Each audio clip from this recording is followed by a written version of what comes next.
नमस्कार मित्रांनो, पुन्हा एकदा आपण आज लातूर जिल्हा पोलीस भरती 2024 ही प्रश्नपत्रिका घेऊन आलेलो आहे. आणि नेहमीप्रमाणे आज सुद्धा आपण पोलीस भरतीतले सामान्य ज्ञान संदर्भातले जे काही प्रश्न असणार आहे ते प्रश्न त्याचे उत्तर अचूक विश्लेषणासहित बघणार आहे. आणि मित्रांनो, या ठिकाणी या उत्तराच्या विश्लेषणामुळे भविष्यात ज्यांचा लेखीचा पेपर बाकी आहे त्यांना सुद्धा जीएसच्या इतर प्रश्नाचं मदत होणार आहे. तर चला मित्रांनो, जास्त वेळ न दवडता थेट आपल्या लातूर जिल्हा पोलीस भरती 2024च्या पहिल्या प्रश्नाला हात घालूया.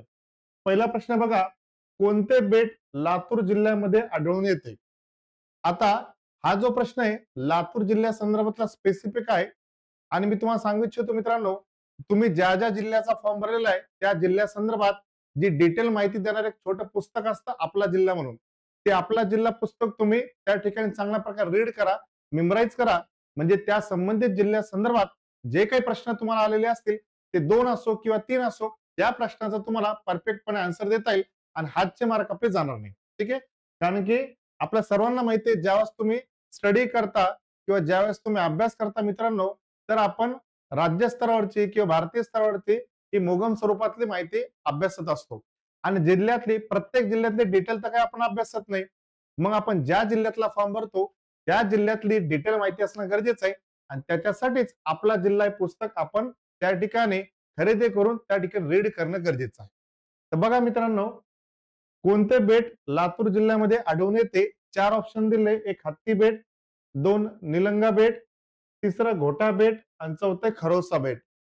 तर ज्या लातूर जिल्ह्यातले जे विद्यार्थी असतील, ज्यांनी फॉर्म भरला असेल, ज्यांनी आपला जिल्हा पुस्तक अभ्यासला असेल, त्या सर्वांना या प्रश्नाचं अचूकपणे उत्तर माहिती असेल. या प्रश्नाचा अचूक पर्याय क्रमांक 1 हत्ती बेट. हत्ती बेट हे जे मित्रांनो हे लातूर जिल्ह्यामध्ये आहे. ठीक आहे, चला दुसरा प्रश्न बघूया आपण. लातूर लोकसभा मतदारसंघाचे सध्याचे विद्यमान खासदार हे कशाचे डॉक्टर आहेत? 3 पर्याय दिले. एक छातीचे, 2 हाडाचे, 3 डोळ्याचे आणि चौथे कॅन्सरचे. लातूर लोकसभा मतदारसंघाचे सध्याचे म्हणजे कधी? बघा, हा पेपर कधी झालेला मित्रांनो? जुलै 2024 ला. आणि आपल्या सगळ्यांना माहिती आहे 4 जून 2024 ला 18व्या लोकसभेचे निकाल लागलेला आहे. म्हणजे सध्याचे स्टँडिंग नवनिर्वाचित जे लातूर लोकसभा मतदारसंघाचे खासदार आहे त्यांच्या व्यक्तिगत व्यावसायिक पेशाविषयी माहिती विचारलेली. तर बघा, सध्याचे जे खासदार आहेत ते आहे काकासाहेब काळगे. लक्षामध्ये सध्याचे जे आपले विद्यमान खासदार आहे त्या विद्यमान खासदाराचं नाव आहे लातूर मधल्या ते विद्यमान खासदार मित्रांनो बघा, त्यांचं नाव आहे त्यांचं नाव आहे डॉक्टर शिवाजीराव काळगे. त्यांचं नाव आहे शिवाजीराव काळगे. लक्षामध्ये ते शिवाजीराव काळगे हे त्यांचं नाव आहे. आणि शिवाजीराव काळगे हे काँग्रेस पक्षामार्फत तिथे खासदार झालेले आहे. लक्षामध्ये अखिल भारतीय काँग्रेस पक्षाचे शिवाजीराव काळगे हे लातूर जिल्ह्याचे किंवा लातूर लोकसभा मतदारसंघाचे सध्याचे खासदार आहेत. आणि ते पेशाने व्यवसायाने डॉक्टर आहे. मात्र त्यांच्यातला जो एक्सपर्ट आहे ते एक्सपर्ट आहे डोळ्यांचे डॉक्टर मित्रांनो. कसे? ते आय स्पेशलिस्ट आहे. कोण? सध्याचे खासदार शिवाजीराव काळगे. आणि तुम्हाला मी सांगू इच्छितो, महाराष्ट्रामध्ये मित्रांनो एससी आणि एसटी या संदर्भात लोकसभेचं आरक्षण बघा, लोकसभेत दोघांना आरक्षण असतं, एक एससी वर्गाला आणि एक एसटी वर्गाला. तर भारतामध्ये एससी वर्गाचे जवळपास त्या ठिकाणी 84 जागा राखीव आहे लक्षामध्ये. आणि एसटी वर्गाच्या 47 जागा राखीव आहे भारतामध्ये लोकसभेच्या. पण महाराष्ट्र पातळीवर जर विचार केला तर महाराष्ट्रातल्या 48 लोकसभा मतदारसंघापैकी फक्त 5 जागा या एससी करता राखीव आहेत. 5 जागा कोणाकरता राखीव आहे? एससी करता. आणि 4 जागा या एसटी करता राखीव. 4 जागा एसटी साठी राखीव. मग 5 जागा ज्या राखीव त्याच्यापैकी काय आहे? अमरावती, दुसरी रामटेक, तिसरी शिर्डी, चौथं लातूर आणि 5वं सोलापूर. मग याचा अर्थ सध्याचा जो लातूर लोकसभा मतदारसंघ आहे हा राखीव आहे. तो कोणासाठी राखीव आहे? अनुसूचित जाती करता, एससी करता. लक्षामध्ये. आणि सध्या कोण आहे? शिवाजीराव काळगे. ठीक आहे, जे कशाचे डॉक्टर मित्रांनो? डोळ्याचे डॉक्टर आहे. आणि एसटीचे 4 लोकसभा मतदारसंघ राखीव आपले. एक आहे त्या ठिकाणी नंदुरबार, दुसरा दिंडोरी, तिसरा पालघर आणि चौथं गडचिरोली चिमूर. ओके, तर उत्तर मिळालं मित्रांनो, डॉक्टर शिवाजीराव काळगे हे डॉक्टर आहेत आणि ते डोळ्याचे डॉक्टर आहेत. ठीक आहे. चला पुढचा प्रश्न घेऊया आपण. लोकसभा निवडणूक 2024 मध्ये म्हणजे सध्याची 18वी. मी तुम्हाला सांगू शकतो किंवा सांगू इच्छितो मित्रांनो, सध्याची जी निवडणूक झाली ही 18व्या लोकसभेकरता झालेली आहे. पाठीमागची लोकसभा 17वी होती, ती बरखास्त झालेली आहे. आणि सध्याची लोकसभा मित्रांनो, सध्याची लोकसभा किती आपली 18वी आहे. कितवी 18वी. तर लोकसभा निवडणूक 2024 मध्ये महाराष्ट्रामध्ये कोणत्या पक्षाला सर्वाधिक जागा मिळाल्या आहेत? आता सध्याचा राजकीय परिस्थितीवरचा प्रश्न आहे. तर बघा, सगळ्यात महत्वाची गोष्ट, महाराष्ट्रात लोकसभेच्या किती जागा आहे मित्रांनो? 48 जागा आहे. किती जागा लोकसभेच्या? 48. मग 4 पर्याय दिल्यांनी, एक काँग्रेस, 2 एनसीपी, शरद पवार गट, तिसरा बीजेपी आणि चौथा यापैकी नाही. मग सर्वात जास्त जागा कोणाला मिळालेल्या 4 पैकी? तर पर्याय मित्रांनो, पर्याय क्रमांक 1, काँग्रेसला सर्वाधिक जागा मिळालेल्या आहे. तर काँग्रेसला 14 जागा मिळालेल्या आहेत. काँग्रेसला किती जागा मिळालेल्या? 14. आलं लक्षामध्ये? एनसीपी शरद पवार गटाला त्या ठिकाणी 8 जागा मिळालेल्या आहेत. किती जागा? 8. भारतीय जनता पक्षाला त्या ठिकाणी 9 जागा मिळालेल्या. किती? 9. आणि त्या ठिकाणी उद्धव ठाकरे जे गट आहे, उद्धव बाळासाहेब ठाकरे जो शिवसेनेचा गट आहे, त्यांना सुद्धा 9 जागा मिळालेल्या आहे. आता राहिला कुठला गट? त्या ठिकाणी बघा, जे शिवसेनेचा जो शिंदे गट आहे, तर शिवसेनेच्या एकनाथ शिंदे यांच्या गटाला 7 जागा मिळालेल्या आहे. अजित पवार यांच्या राष्ट्रवादी काँग्रेस पक्षाला त्या ठिकाणी 1 जागा मिळाली रायगडची. तिथे सुनील तटकरे. बघा, या प्रकारे 48 जागा आहे. उद्धव ठाकरेंना 9, शिंदे गटांना 7, अजित पवार गटाला 1, काँग्रेसला 14, बीजेपीला 9, शरद पवार गटाला 8. सर्वात जास्त जागा कोणाच्या मित्रांनो? काँग्रेसच्या. आणि सगळ्यात जास्त चांगला परफॉर्मन्स जर कोणाचा आहे महाराष्ट्रामध्ये, तर तो शरद पवार एनसीपी गटाचा तुतारी पक्षाचा आहे. त्यांनी अवघ्या 10 जागा लढवल्या, मात्र 8 जागा जिंकल्या, म्हणजे 80चा स्ट्राईक रेट आहे त्यांचा. आणि बाकीच्यांनी, आता काँग्रेसचा 2 नंबरचा स्ट्राईक रेट आहे, कारण काँग्रेसनं 17 जागा लढवल्या, मात्र काँग्रेसनं 14 जागा जिंकल्या. म्हणजे यांचा सुद्धा स्ट्राईक रेट चांगला आहे. आलं लक्षामध्ये? तर अशा पद्धतीने मित्रांनो बघा, याचा अचूक पर्याय पर्याय क्रमांक 1 काँग्रेस. ठीक आहे. पुढचा पुढचा प्रश्न आहे आपला, लातूर लोकसभा मतदारसंघामध्ये खालीलपैकी कोणती विधानसभा मतदारसंघ समाविष्ट नाही? लातूर लोकसभा मतदारसंघामध्ये खालीलपैकी कोणती विधानसभा मतदारसंघ समाविष्ट नाही? म्हणजे लातूरचा जो लोकसभा मतदारसंघ आहे सध्याचा, त्या लातूर लोकसभा मतदारसंघामध्ये कोणता विधानसभा मतदारसंघ येत नाही असं त्यांनी विचारलेलं. 4 पर्याय, एक औसा, 2 लोहा, तिसरा निलंगा आणि चौथा यापैकी नाही. तर मित्रांनो, या प्रश्नाचा अचूक पर्याय पर्याय क्रमांक 1 औसा हा विधानसभा मतदारसंघ लातूर जिल्ह्याच्या लोकसभा मतदारसंघात येत नाही. औसा तालुका भौगोलिकदृष्ट्या, प्रशासकीय दृष्ट्या हा लातूर जिल्ह्यात आहे. परंतु ज्यावेळेस लोकसभा मतदारसंघांचं पुनर्गठन केलेले, आखणी केलेली, रचना केलेली, त्यावेळेस हा औसा मतदारसंघ धाराशिव मध्ये गेलेला आहे.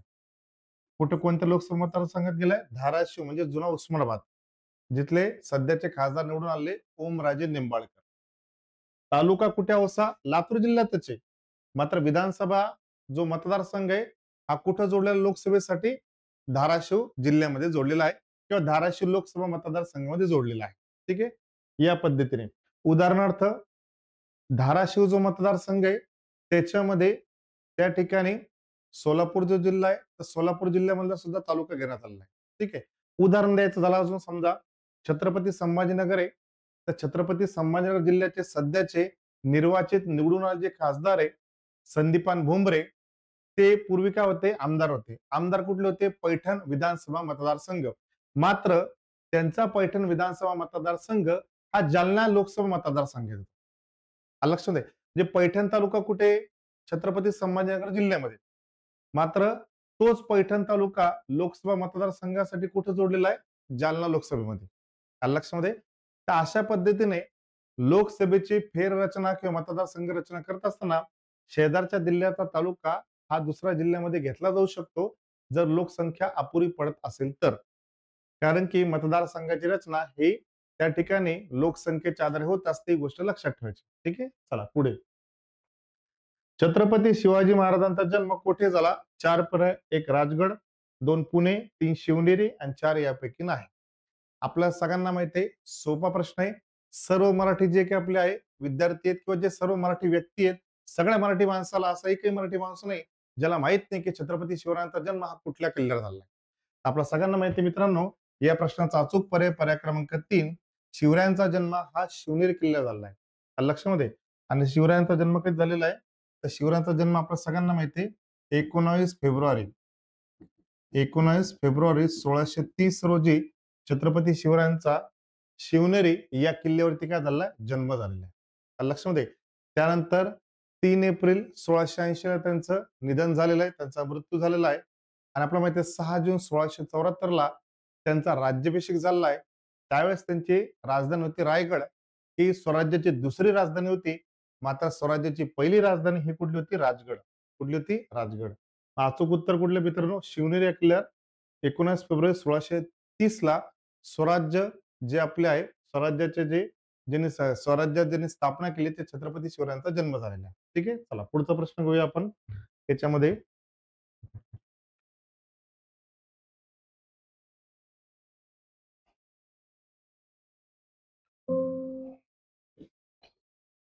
बघा पुढचा प्रश्न घेऊया आपण मित्रांनो.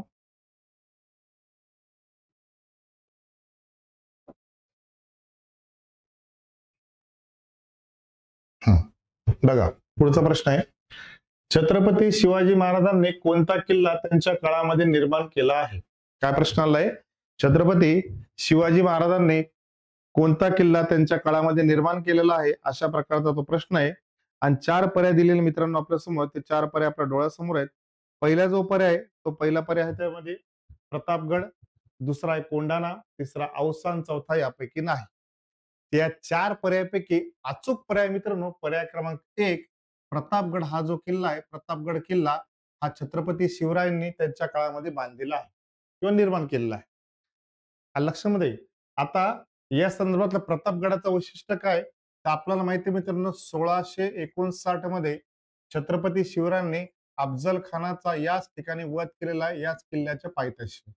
अफजल खानचा काय केलाय? वध केलेला आहे. कोणी केलाय? छत्रपती शिवरायांनी केलाय 1659 मध्ये. लक्षामध्ये प्रतापगडाच्या पायथ्याशी त्यांचा प्रतापगडच्या पायथ्याशी छत्रपती शिवराय आणि अफजल खानाची भेट झाली. भेट झाल्यानंतर दगाफटक्याने अफजल खानने छत्रपती शिवरायांना आलिंगन देऊन त्यांना दाबून मारण्याचा प्रयत्न केला. मात्र छत्रपती शिवराय अत्यंत सावध होते. त्यांनी अंगावरती म्हणजे त्यांचा जे कपडे होते त्याच्या आतमध्ये त्यांनी चिलखत घातलं होतं. डोक्यावर जिरोटोप होता आणि सोबत त्यांनी वाघ नख आणली होती. आणि त्या वाघ नखाद्वारे अफजल खानचं त्यांनी टाराटारा पोट फाडलं. त्याचा कोथळा बाहेर पडला आणि छत्रपती शिवराय तिथं त्यांच्या हुशारीमुळे, त्यांच्या अखंड सावधानतेमुळे बालंबाल वाचले. लक्षामध्ये तर याच प्रतापगडच्या पायथ्याशी काय केलेलं आहे? छत्रपती शिवरायांनी अफजल खानचा वध केलेला आहे. कोंढाणा किल्ला काय? तर आपल्याला माहिती आहे कोंढाणा काय? तर कोंढाणा हा त्या ठिकाणी जो किल्ला आहे हा पुणे जिल्ह्यात येतो आणि प्रतापगड हा जो किल्ला आहे मित्रांनो हा सातारा जिल्ह्यात येत असतो. कुठे असतो? सातारा जिल्ह्यात आणि पुणे जिल्ह्यात. मग कोंढाणा किल्ल्याचं वैशिष्ट्य काय? तर आपल्या सगळ्यांना माहिती आहे कोंढाणा तानाजी मालुसरे यांनी कोंढाणा किल्ला जिंकण्यामध्ये जी महत्वाची भूमिका निभावली ती सगळ्यांना माहिती आहे. आणि त्या संदर्भात तानाजी नावाचा अजय देवगणचा चित्रपट सुद्धा होऊन गेलेला आहे. बरोबर आहे. तर त्याच्यामध्ये छत्रपती शिवरायांचे जे मावळा आहे तानाजी मालुसरे त्यांची भूमिका अजय देवगणने केलेली आहे. तर तानाजी मालुसरेंनी त्या ठिकाणी कोंढाण्याच्या रक्षणासाठी स्वतःचा जीव दिलेला आहे. उदय भानसिंग राठोड यांच्याकडून त्याचा हत्या करण्यात आली किंवा त्यांचा मृत्यू त्या ठिकाणी झाला. लढताना एका हात त्यांचा छाटला गेला. ढाल तुटल्यामुळे तरी सुद्धा एका हातावरती ते उदय भानसिंग राठोड याला लढा देत राहिले, परंतु त्या ठिकाणी त्यांचा मृत्यू झाला. आणि ते आपल्याला माहिती आहे त्या ठिकाणी सांगण्यासाठी की तानाजी मालुसरे यांचा जो मुलगा आहे रायबा, त्या रायबाचं लग्न होतं. मात्र ही गोष्ट जेव्हा छत्रपती शिवरायांना कळाली की त्यांचं लग्न आहे, तर त्या ठिकाणी ते जात होते. मात्र ही गोष्ट यांना कळाली तानाजी मालुसरेला कुठली? या ठिकाणी कोंढाण्याचं रक्षण करणं जबाबदारी आहे आणि ती जबाबदारी पार पाडणं गरजेचं आहे. म्हणून त्यांचं जे स्टेटमेंट आहे, त्यांचं जे वाक्य आहे, ते पूर्ण महाराष्ट्राच्या इतिहासात प्रसिद्ध आहे. काय वाक्य आहे ते? ते वाक्य आहे, "आधी लगीन कोंढाण्याचं, मग रायबाचं." काय वाक्य ते? "आधी लगीन कोंढाण्याचं आणि मग रायबाचं." मग आपल्याला माहिती आहे कोंढाण्याच्या रक्षणासाठी तानाजी मालुसरेंनी लग्न टाळलं. त्या ठिकाणी पहिले कोंढाणा किल्ल्याचं रक्षण केलं. त्यातच त्यांचा मृत्यू झाला आणि त्याच्यानंतर रायबाचं लग्न झालं. लक्षात आहे. तो कोंढाणा किल्ल्याचा इतिहास आहे या संदर्भात. पुढे 7वा प्रश्न बघा. 7वा प्रश्न आपल्यासाठी, शिवराज पाटील चाकूरकर हे कोणत्या राज्याचे राज्यपाल होते? शिवराज पाटील चाकूरकर हे कोणत्या राज्याचे राज्यपाल होते? 4 पर्याय, 1 पंजाब, 2 महाराष्ट्र, 3 मणिपूर आणि 4 यापैकी नाही. तर मित्रांनो, शिवराज पाटील चाकूरकर याचा अचूक पर्याय पर्याय क्रमांक 1 पंजाब. ते शिवराज पाटील चाकूरकर बघा 2010 ते 2015 पर्यंत त्या ठिकाणी पंजाब राज्याचे काय होते? राज्यपाल. पंजाब राज्याचे राज्यपाल. आणि याचसोबत 2004 ते 2008 पर्यंत भारताचे गृहमंत्री म्हणून सुद्धा त्यांनी काम केले. डॉक्टर मनमोहन सिंग यांच्या मंत्रिमंडळात काय काम केले? भारताचे गृहमंत्री म्हणून सुद्धा काम केले. याचसोबत ते लोकसभेचे अध्यक्ष म्हणून सुद्धा त्यांनी काम केलेले. आणि याच सोबत मित्रांनो जवळपास 7 वेळेस ते लातूर जिल्ह्याच्या किंवा लातूर लोकसभा मतदारसंघाचे खासदार होते. लक्षामध्ये 3 वैशिष्ट्ये सांगितली. 2004 ते 8 मध्ये भारताचे गृहमंत्री होते. सलग 7 वेळेस लोकसभेचे खासदार होते लातूरचे. आणि 2010 ते 15 मध्ये पंजाबचे राज्यपाल म्हणून सुद्धा त्यांनी काम केलेलं आहे. ते काँग्रेस पक्षाचे होते. ओके, चला पुढचा प्रश्न घेऊया. पुढचा प्रश्न आहे, खालील कोणत्या गोष्टीला जीआय टॅग प्रमाणित झाले आहे? खालीलपैकी कोणत्या गोष्टीला जीआय टॅग प्रमाणित झाले अशा प्रकारचा तो प्रश्न आलेला आहे. 4 ऑप्शन दिले. 1 निलंगा राईस, 1 पताडी चिंच, 3 औसा किल्ला आणि 4 यापैकी नाही. तर 4 पर्याय दिले मित्रांनो. तर या 4 पर्यायापैकी अचूक जे उत्तर आहे आणि अचूक जे प्रश्नाचं हे उत्तर या पर्यायाचं प्रश्नाचं त्याचं उत्तर आहे पताडी चिंच. पताडी चिंच याला जीआय टॅग प्रमाण झालेलं आहे. जीआय म्हणजे काय? Global index. त्याला मराठीत म्हणतो आपण जागतिक मानांकन. लक्षामध्ये जागतिक मानांकन. जागतिक मानांकन म्हणजे काय? आता लातूर जिल्ह्यामध्ये जी पताडी चिंच आहे ती फक्त लातूर जिल्ह्यातच येते. लातूर जिल्हा किंवा महाराष्ट्र सरकार त्याचं ऑफिशियल ब्रँडिंग करू शकतं. त्याची कोणी कॉपी करू शकणार नाही त्यांच्या परवानगीशिवाय. लक्षामध्ये त्याला म्हणतं जीआय मानांकन. जसं आपला रत्नागिरीचा देवगडचा जो हापूस आंबा आहे त्याला जीआय मानांकन मिळालं, जागतिक दर्जाचं मानांकन.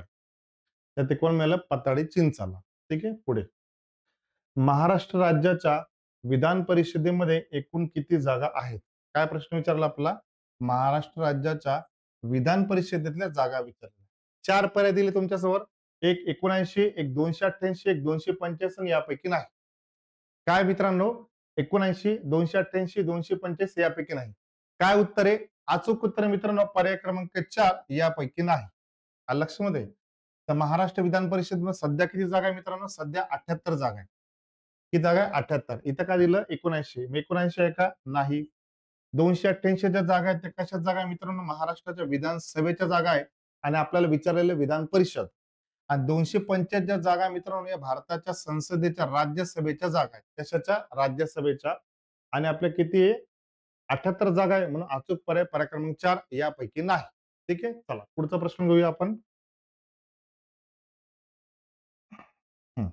बघा, लातूर जिल्ह्याच्या एकूण भूक्षेत्रापैकी किती टक्के वनक्षेत्र आहे? हा पुन्हा लातूर संदर्भात आला म्हणून मी वारंवार सांगतोय, आपला जिल्हा पुस्तक खरेदी करा. अपडेटचं त्याच्यामध्ये पूर्ण डिटेल दिलेली असते. लातूर जिल्ह्याच्या एकूण भूक्षेत्रापैकी किती टक्के वनक्षेत्र आहे? 1 10 ते 20%, 2 33%, 3 5% पेक्षाही कमी आणि चौथं यापैकी नाही. तर मित्रांनो या प्रश्नाचा अचूक पर्याय पर्याय क्रमांक 3 5% पेक्षाही कमी. लक्षामध्ये महाराष्ट्रातलं सर्वात कमी जे वनक्षेत्र आहे महाराष्ट्रातल्या 36 जिल्ह्यापैकी तर सगळ्यात कमी मित्रांनो वनक्षेत्र हे लातूर जिल्ह्याचं आहे. लातूर जिल्ह्यामध्ये 0.18% वनक्षेत्र आहे. लातूर जिल्ह्यात किती आहे? 0.18% वनक्षेत्र आहे. त्याच्यामुळे या प्रश्नाचं अचूक उत्तर मित्रांनो पर्याय क्रमांक 3 5% पेक्षाही कमी आहे. आणि यासोबत महाराष्ट्रात सर्वात कमी सुद्धा वनक्षेत्र कुठे? लातूर जिल्ह्यातच. लक्षामध्ये. ओके, चला पुढचा प्रश्न घेऊया आपण. लातूर जिल्ह्याची स्थापना कधी झाली? उत्तर काय? प्रश्न काय? लातूर जिल्ह्याची स्थापना कधी झाली? 4 पर्याय आपल्याकडे. 1981, 1947, 1950 आणि यापैकी नाही. तर या प्रश्नाचा अचूक पर्याय काय मित्रांनो सांगा बरं का? आपलं सगळ्यांना माहिती आहे या प्रश्नाचा अचूक जे पर्याय या प्रश्नाचा अचूक उत्तर किंवा अचूक पर्याय आपला पर्याय क्रमांक 4 यापैकी नाही. काय? पर्याय क्रमांक 4 यापैकी नाही. मग कधी झाली हो? तर लातूर जिल्ह्याची स्थापना 1982 मध्ये झाली. ते झाले 1982 मध्ये. कुठल्या जिल्ह्यामधून निर्माण झालाय तो? तो धाराशिव जिल्ह्यातून निर्माण झाला. म्हणजे जुना आपला उस्मानाबाद जिल्हा आणि सध्याचा धाराशिव जिल्हा याच्यातून 1982 मध्ये कशाची निर्मिती झाली? लातूर जिल्ह्याची निर्मिती झालेली आहे. आणि आपल्याला माहिती आहे लातूर जिल्ह्याचे माजी महाराष्ट्राचे मुख्यमंत्री होऊन गेले विलासराव देशमुख यांनी जवळपास 7 ते 7.5 वर्ष मुख्यमंत्री पदाचा कार्यकाळ भूषवलेला आहे. सलग 2दा. ठीक आहे? चला. पुढचं बघूया आपण. मग 47 तर भारताचा स्वातंत्र्य दिवस आहे. 1950 ला भारतीय राज्यघटना लागू झाली आणि 1981 काय झालंय? तर औरंगाबादमधून किंवा छत्रपती संभाजीनगरमधून जालना जिल्ह्याची निर्मिती झाली आणि रत्नागिरीमधून सिंधुदुर्ग जिल्ह्याची निर्मिती झाली. ठीक आहे? पुढे. 12वा प्रश्न आहे. महाराष्ट्र राज्याच्या विधान परिषदेचे उपसभापती कोण आहेत? महाराष्ट्र राज्याच्या विधान परिषदेचे उपसभापती कोण आहेत? 4 पर्याय. 1 रमेश बैस, 2 नीलमताई गोरे, 3 पंकजा मुंडे आणि 4 यापैकी नाही. काय पर्याय मित्रांनो? या प्रश्नाचं अचूक उत्तर काय आहे? या प्रश्नाचं अचूक उत्तर मित्रांनो नीलमताई गोरे 2 नंबरचं. आलं लक्षामध्ये? सध्या नीलमताई गोरे बघा 2019 ते 2022 पर्यंत काय होत्या? उपसभापती. 2019 ते 22 पर्यंत काय होत्या? उपसभापती. या ठिकाणी ते उपसभापती होत्या आणि 2022 पासून त्या कार्यवाहक सभापती आहेत. 2022 पासून काय होत्या? कार्यवाहक सभापती. म्हणजे पूर्वी कोण होते आपले? रामराजे नाईक निंबाळकर साताऱ्याचे. याच्यानंतर कार्यवाहक म्हणजे टेम्पररी प्रभारी म्हणून या नीलमताई गोरे सध्या विधान परिषदेचं उपसभापती पद आणि कार्यवाहक सभापती पद सांभाळत आहे. पूर्वी त्या शिवसेनेमध्ये होत्या. उद्धव बाळासाहेब ठाकरेमध्ये गटामध्ये आता ते शिंदे गटामध्ये किंवा एकनाथ शिंदे गटामध्ये शिवसेनेमध्ये गेलेले आहेत. ठीक आहे? चला. आणि 4 वेळेस त्यांनी महाराष्ट्राच्या विधान परिषदेचं सदस्यत्व पद भूषवले ही त्यांची 4थी टर्म आहे. ओके. चला पुढचा प्रश्न घेऊया आपण. हे तर सांगायची गरज नाही. रमेश बैस काय आहे? त्या ठिकाणी रमेश बैस हे राज्यपाल आहे यापूर्वी आणि पंकजा मुंडे या महाराष्ट्राच्या माजी मंत्री आहेत आणि सध्या आता ते विधान परिषदेत त्यांची निवड झालेली आहे. ठीक आहे? चला पुढे घेऊया आपण. महाराष्ट्र राज्याचे विद्यमान मुख्य सचिव कोण आहेत? महाराष्ट्र राज्याचे सध्याचे सचिव कोण आहेत असं विचारलेलं आहे. 1 सुजाता सैनिक, 2 नितीन करीर, 3 मनोज सौनिक आणि 4 यापैकी नाही. महाराष्ट्र राज्याचे विद्यमान मुख्य सचिव कोण आहेत ते विचारले. अचूक उत्तर मित्रांनो पर्याय क्रमांक त्या ठिकाणी 1 सुजाता सौनिक. तर सुजाता सौनिक कोण आहे? सध्या महाराष्ट्र राज्याच्या मुख्य सचिव आहेत.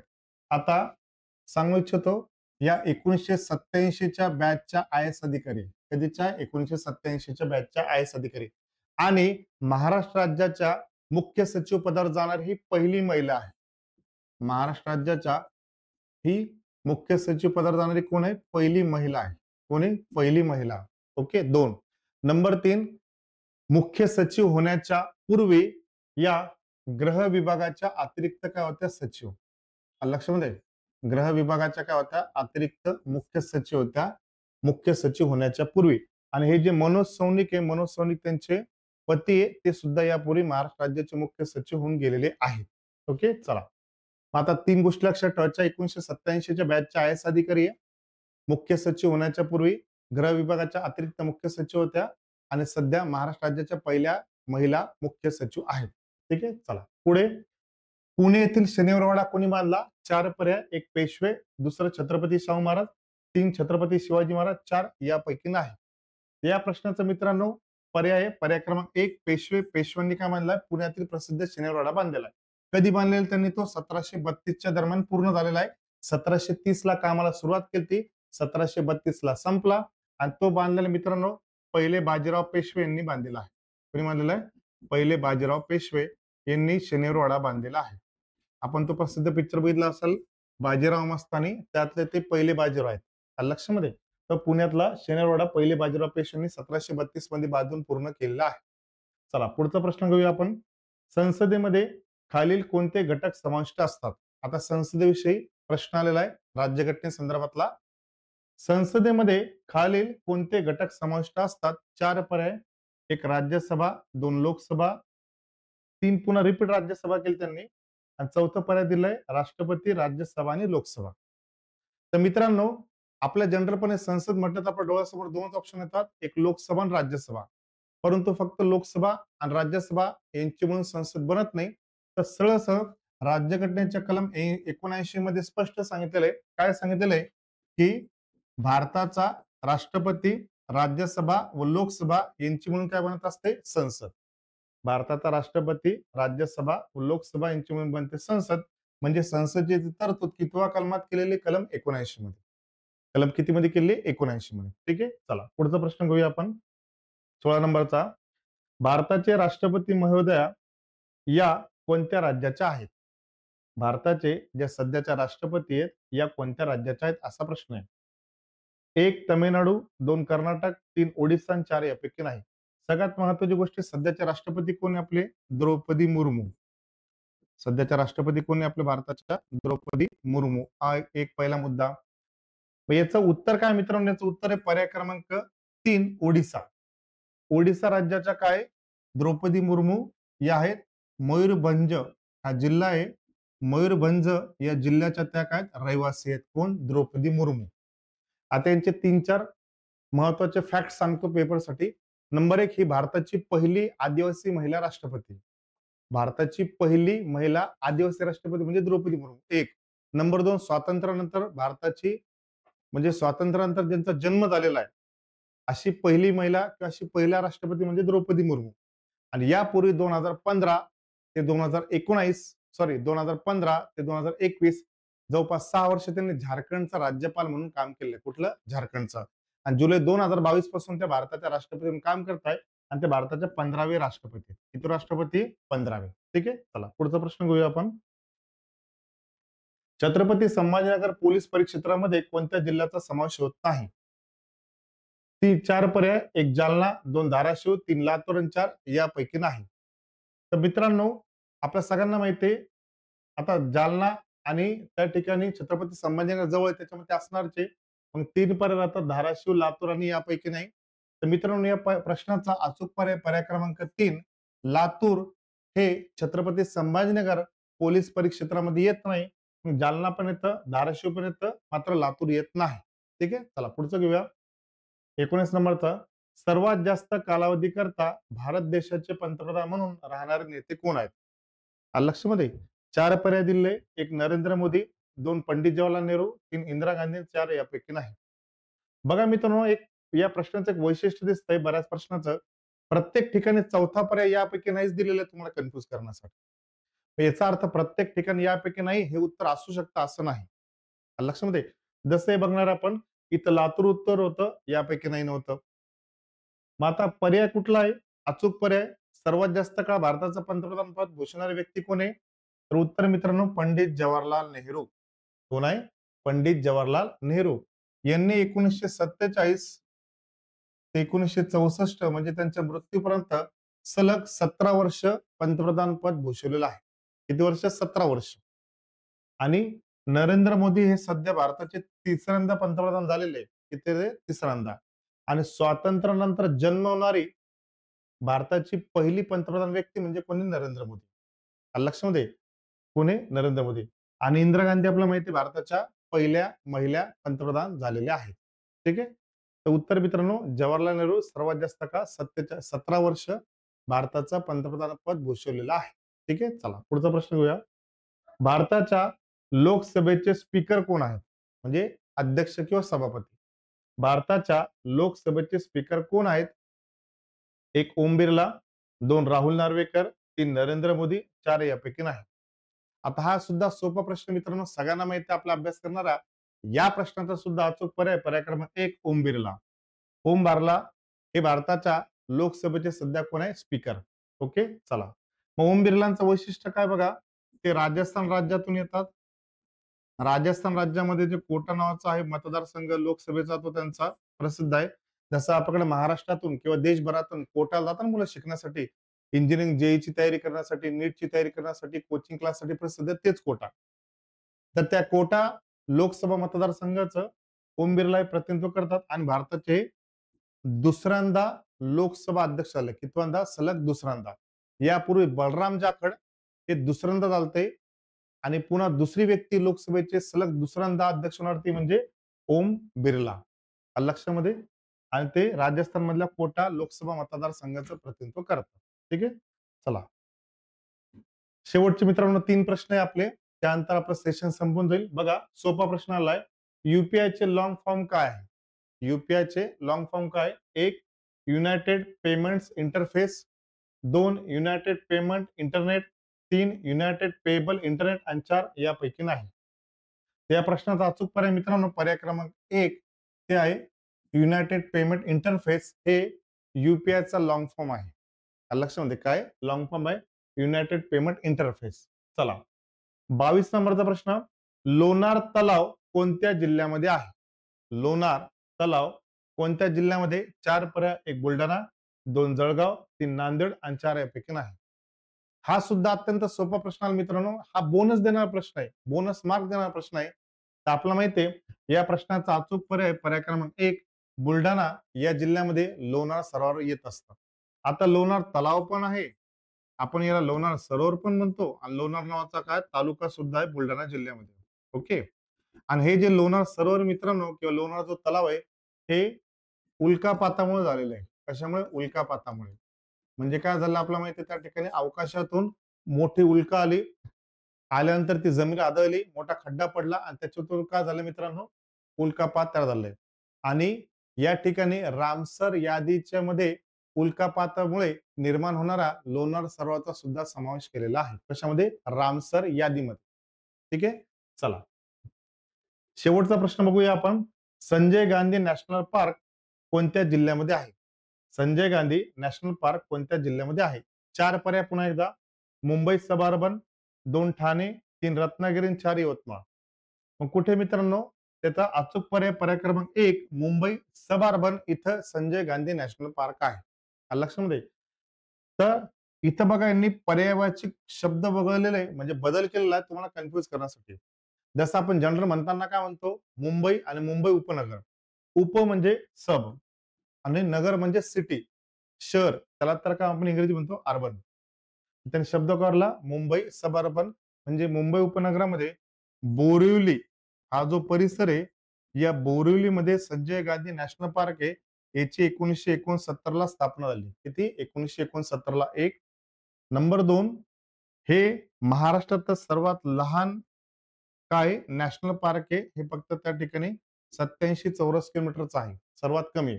आणि याच संजय गांधी नॅशनल पार्कला भारतातल्या 6 महाराष्ट्रातल्या 6 नॅशनल पार्क पैकी सर्वात लहान जे नॅशनल पार्क आहे तेच हे संजय गांधी नॅशनल पार्क आहे. आलं लक्षामध्ये? तर अशा प्रकारे मित्रांनो या प्रश्नाचं अचूक उत्तर होतं. अचूक उत्तर 1 मुंबई सब अर्बन किंवा मुंबई उपनगर. ओके. तर बघा मित्रांनो, या प्रकारे आज आपण पोलीस भरती संदर्भातला लातूर जिल्ह्याचे जे प्रश्न होते ते जीएस किंवा सामान्यांचे प्रश्न पूर्णपणे हाताळलेले, बघितलेले, अचूक उत्तर विश्लेषणासहित. आणि हा व्हिडिओ तुम्हाला जर आवडला असेल तुम्ही शेअर करू शकता, लाईक करू शकता, चॅनल सबस्क्राईब करू शकता आणि त्याचसोबत बाकीच्या मित्रांना सुद्धा शेअर करा. इतर जिल्ह्याच्या ज्या पोलीस भरतीच्या प्रश्नपत्रिका आहेत त्या सुद्धा आपण उद्या किंवा लवकर घेऊन येणार आहोत अचूक उत्तरांनी विश्लेषणासहित. तो पण काळजी घ्या. Bye bye.